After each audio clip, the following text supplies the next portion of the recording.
Hello, and welcome to the second episode of our series, Tales of the Samurai. Today I'll be sharing with you an ancient folktale that is believed to have taken place during the Kamakura shogunate period, which lasted from 1185 to 1333. More specifically, it's thought to have occurred around the year 1274 during the first year of the reign of Hoyo Tokimune. It tells the story of a samurai who had dedicated his life to perfecting the art of growing miniature trees known as bonsai. And when he encountered a poor wandering monk seeking shelter from the cold, he sacrificed not only his most prized possessions, but his very livelihood in order to help him. Let's begin. Our tale begins with a samurai named Musashibo Benkei. He was a retainer of the Hatakeyama clan, a powerful family of samurai that served under the Kamakura shogunate. But while his name has been lost to history, one thing that set him apart from other members of his clan was his unique hobby. While most samurai spent their time honing their sword skills or planning military strategies, Musashibo found solace in cultivating bonsai, the Japanese art of growing and shaping miniature trees. Over the years, he had managed to create a collection of over 100 of these tiny trees, each one a masterpiece of his craft. But for all his skill, his greatest creation remained out of reach. He had attempted to grow a dwarf version of the sacred Japanese cedar, but no matter how much care he lavished on it, the tree refused to flourish. Discouraged but not defeated, he decided to start again. So he uprooted his previous attempts and started anew, determined to one day achieve success in this endeavor.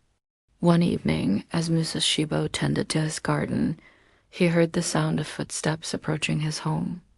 At first, he assumed it was one of his fellow samurai returning from a long mission. That was until he saw the figure that entered his garden. It was a weary-looking monk wrapped in a tattered robe, his head shaved bald, except for a single tuft of unruly hair that stuck out at the top. His face was lined with age and hardship, and his eyes held a distant, faraway look. The monk introduced himself as Tenzan, a wandering Buddhist monk who had left his temple in search of enlightenment. He explained that he was tired from his journey and asked if he could spend the night in Mashimbo's temple. Despite his initial surprise, Mashimbo welcomed the monk warmly, offering him food and hot water. As the two sat together, they engaged in deep conversation about Zen Buddhism and the pursuit of enlightenment. But as the night wore on, Musashibo noticed that the monk seemed uneasy, tensing up every time someone passed by outside.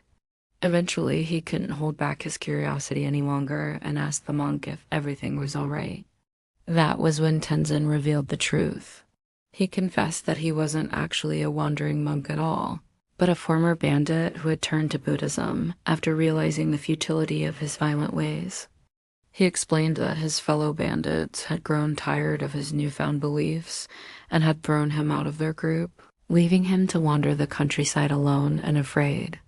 Despite his rough exterior, Musashibo felt a sense of sympathy for the man. He understood what it was like to feel lost and alone, having spent many years searching for the perfect bonsai technique without any guidance or inspiration.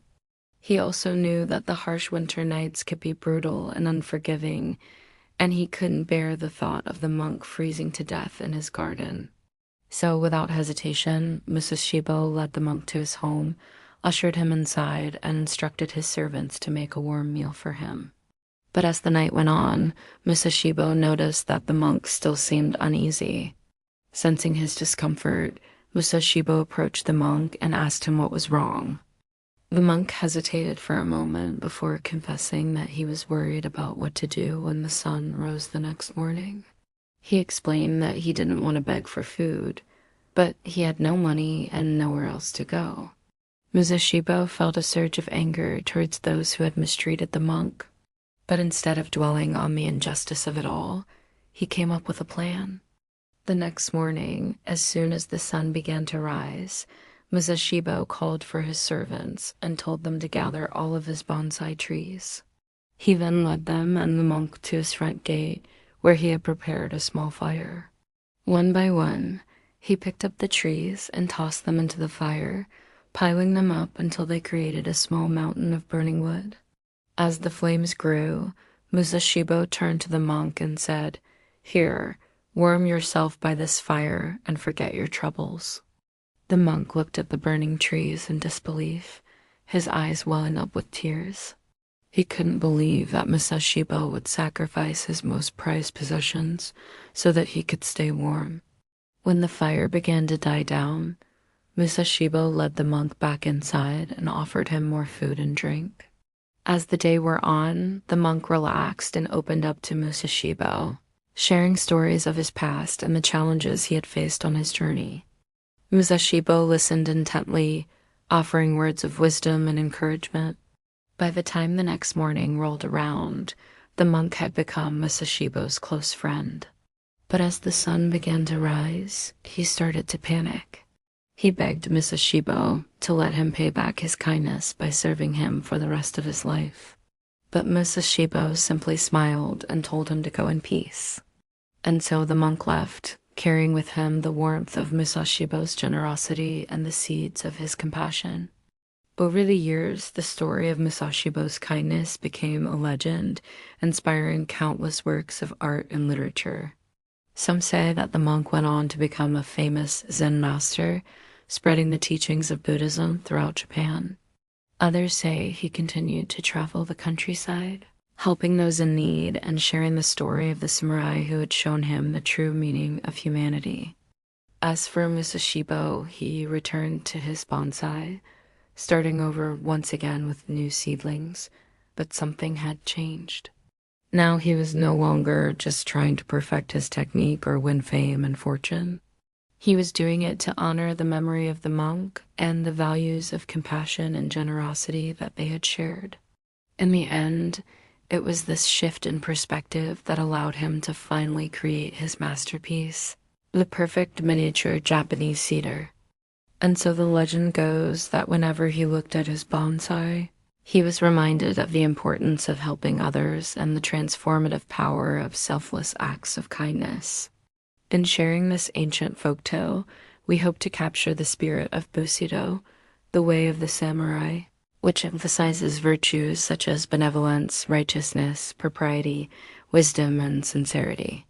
We also want to highlight the significance of finding meaning and purpose beyond oneself, as exemplified by Musashibo's ultimate realization that true fulfillment comes not from personal gain, but from helping others and making a positive impact on the world around us. By doing so, we can honor the legacy of those who have inspired us and strive to become better versions of ourselves.